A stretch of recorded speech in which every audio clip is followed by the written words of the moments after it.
안녕하세요. 부동산을 보는 눈 리얼아이 박감사입니다. 다사다난했던 한 해가 끝이 났고 이제 새로운 해가 시작이 됐습니다. 제가 새해 첫날부터 또 우울한 얘기하면 좀 그럴 것 같아서 꾹꾹 참다가 오늘 또 영상을 만들고 있어요.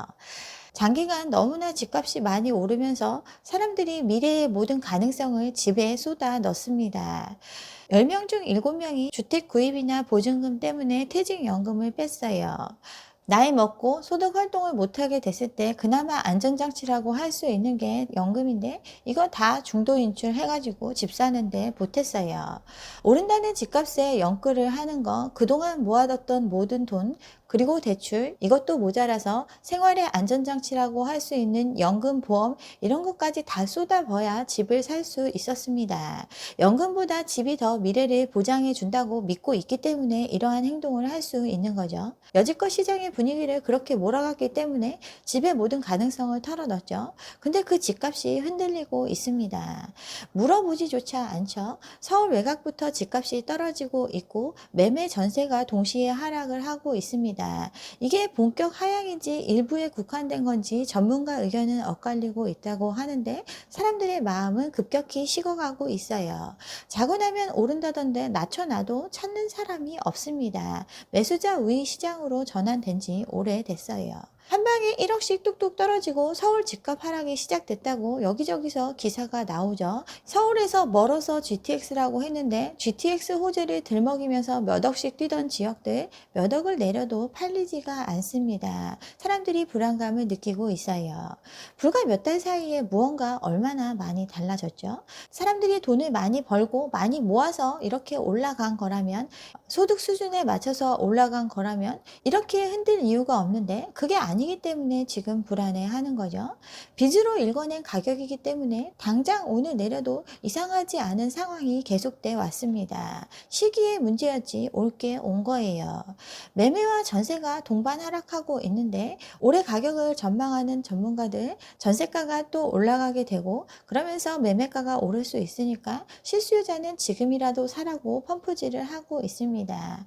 전세가 올리면서 버티면 된다고 이런 얘기들 하면서 사람들을 독려하고 있죠.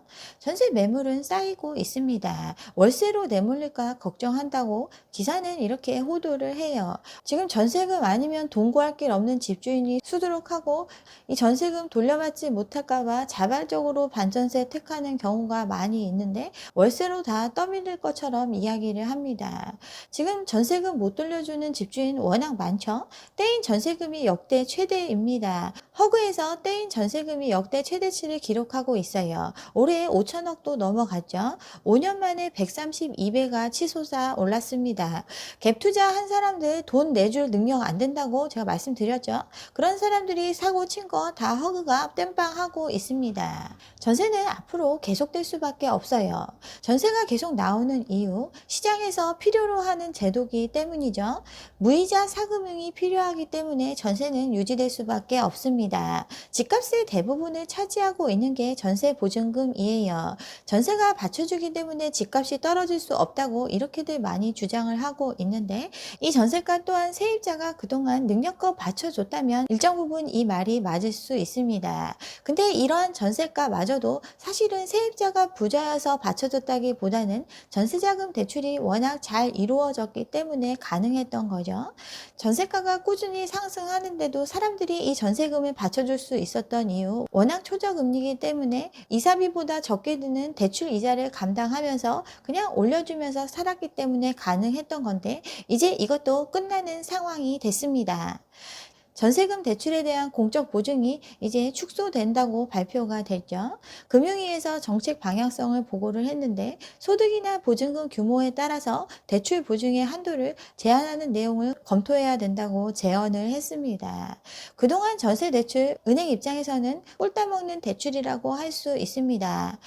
돈을 빌려주면서 그 사람의 신용이나 그 사람이 갚을 수 있는 능력이 되는지 안 되는지 이런 거 따져볼 필요가 없죠. 나라에서 보증을 해주니까 돈을 회수할 수 있는 안전장치가 있기 때문에 마구마구 빌려줄 수 있었던 이 전세금에 대해서 이제 나라가 더 이상 보증을 안 해주는 방향으로 가겠다고 얘기를 하는 거죠.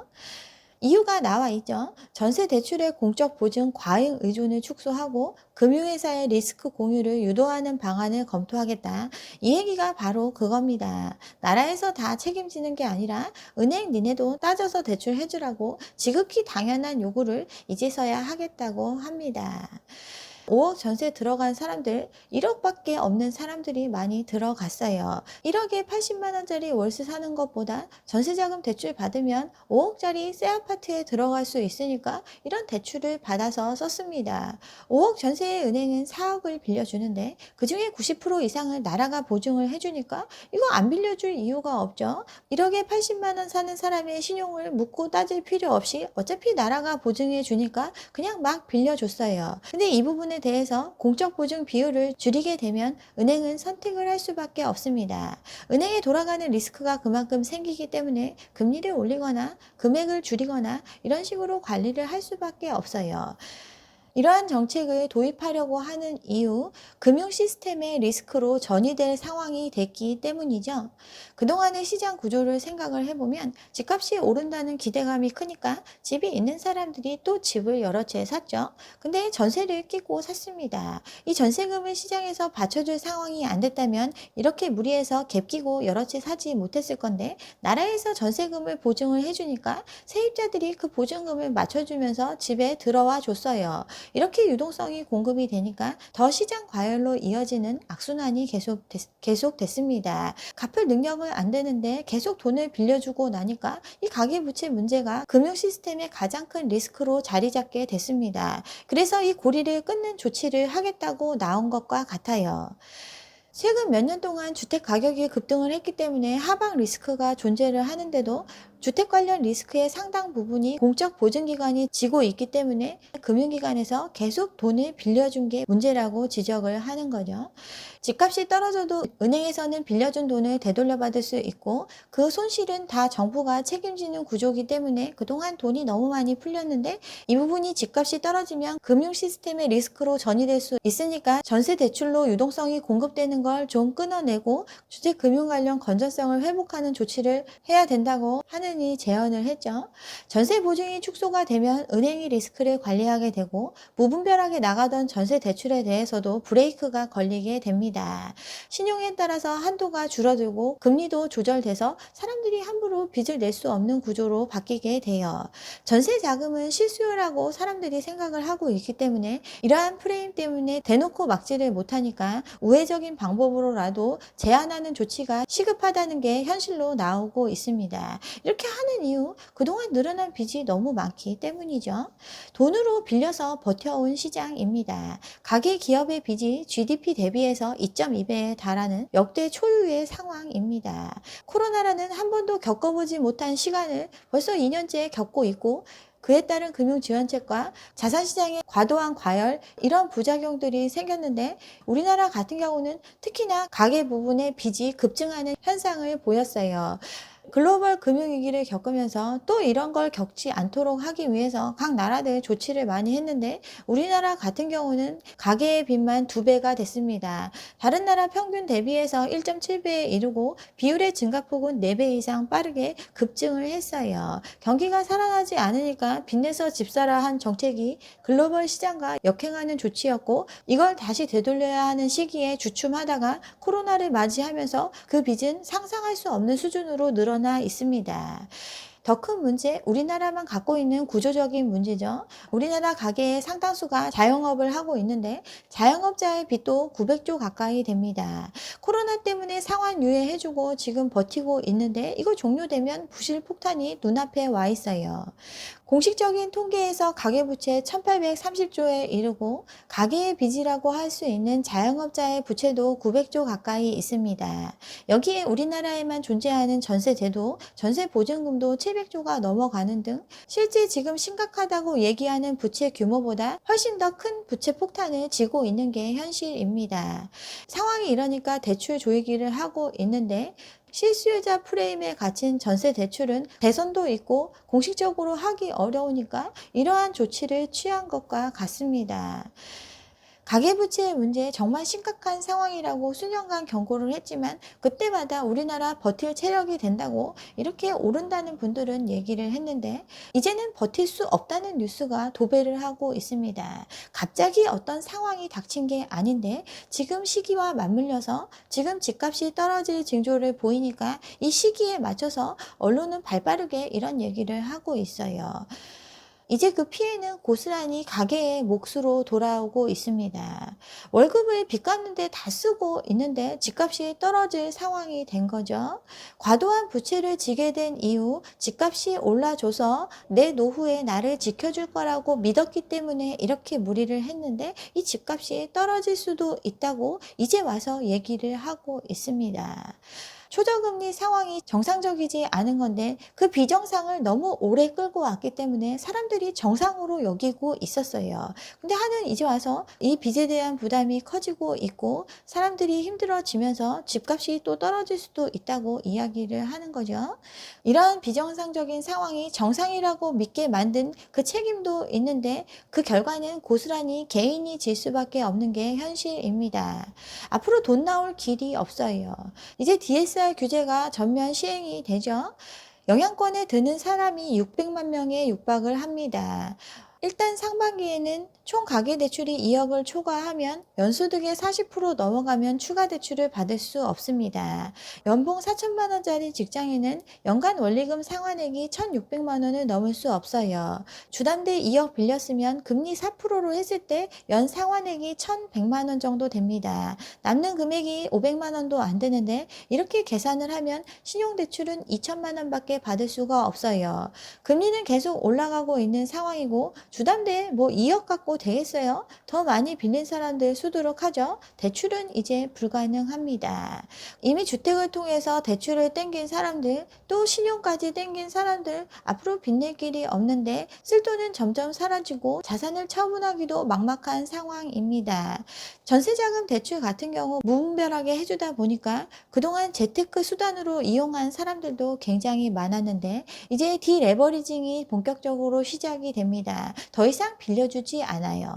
전세자금 대출도 총량 규제의 범위에 들어가고 총량은 4.5% 작년보다 훨씬 더 줄어든 금액만 대출을 해줍니다. 여기에 금리도 올라가고 있는데 정말 돈 많은 사람이 많다면 이런 거 아랑곳하지 않고 집이 척척 팔려야 되는데 그러기 쉽지 않죠. 그동안 자산이 올라서 부자 됐다고 하는 사람들 실제로 돈을 구할 길이 아예 사라지게 됩니다. 모든 게 잠겼는데 이런데도 더 오른다고 하면서 더 버티고 있어요.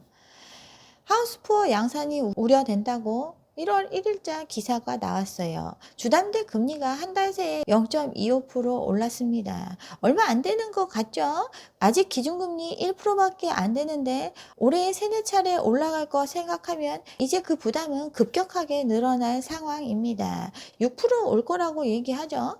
변동금리로 돈 빌린 사람이 80%인데 이 사람들 정말 다 힘든 상황이 됐어요. 전세대출 금리도 5%를 눈앞에 두고 있습니다. 초저금리를 유지해서 늘려온 빚이 그 후폭풍이 지금 몰아치고 있는데 이제 와서 부동산 관련 경고를 하고 있습니다. 부동산 금융 취약성 지수라는 게 있는데 이게 100을 기록을 했죠. 역사적 최고치를 100으로 보는데 100에 가까울수록 부동산 거품이 큼을 의미합니다. 근데 지금 100이에요. 집값이 들끓으면서 민간 부채도 폭증을 했고 자산가격 붕괴와 채무상환 불이행, 내수 침체의 글로벌 금융위기까지 복합적인 충격이 몰아치면 우리나라 경제 성장률은 마이너스로 곤두박질 칠 거라고 경고를 했습니다. 빚이 왜 이렇게 늘어났죠? 빚을 너무 쉽게 빌려줬기 때문에 이러한 상황이 됐어요. 약탈적 금융에 대해서 말씀드린 적이 있는데 가계부채 문제가 심각해진 이유 약탈적 금융의 결과라고 볼 수 있습니다. 100만 원만 갚을 수 있는 사람한테는 100만 원만 빌려주는 게 금융의 역할인데 괜찮다고 하면서 1,000만 원씩 빌려준 결과 이 상황이 됐어요. 악랄할 정도로 호혜적인 금융 환경 탓에 사람들이 빚 무서운 줄 모르고 빚을 많이 내게 만든 결과가 지금의 가계부채 상황입니다. 집값이 오른다니까 빚을 내고 전셋값이 오른다니까 빚을 내는데 그 빚을 너무나 쉽게 쓸 수 있는 환경이었죠. 1억 빌릴 걸 5억을 빌리게 만든 상황입니다. 근데 거품이 사라지고 나면 이 빚도 사라질까요? 여전히 빚은 남습니다. 누구한테 남죠? 바로 가게에게 남아요. 가계부채가 급증하면 플랜 B를 가동하겠다. 몇 달 전에 발표한 가계부채 대책에 플랜 B가 포함이 됐었죠. 전세 대출은 서민 대출이라는 프레임이 걸려 있기 때문에 작년 대출 총량에서 이걸 뺐었는데 플랜 B로라도 표시를 해놨습니다. 이 얘기 안 할 수가 없다고 제가 지난 영상을 통해서 말씀을 드렸는데 지금 공적 보증 축소에 대한 내용 이거 바로 플랜 B의 전 단계라고 볼 수 있습니다. 직접적인 규제를 할 수 없는 상황인지라 은행한테 대신 칼을 휘두르라고 넘겨놓은 것과 같이 실제는 플랜 B가 도입된 거라고 볼 수 있어요. 그만큼 심각한 상황이고 우리는 이미 그 위기의 단계에 접어들었다고 볼 수 있습니다. 대선을 앞두고 있으니까 자기 손에서만 안 터뜨리면 된다고 생각하니까 버티려고 했는데 그 전에 이런 얘기가 나오는 걸 보면 얼마나 심각한 상황인지 알 수 있어요. 네. 여기까지 오늘 준비한 내용이고요. 오늘 제 영상이 좋았다면 좋아요와 구독 잊지 마시고 다음 영상도 함께 해주시기 바랍니다. 감사합니다.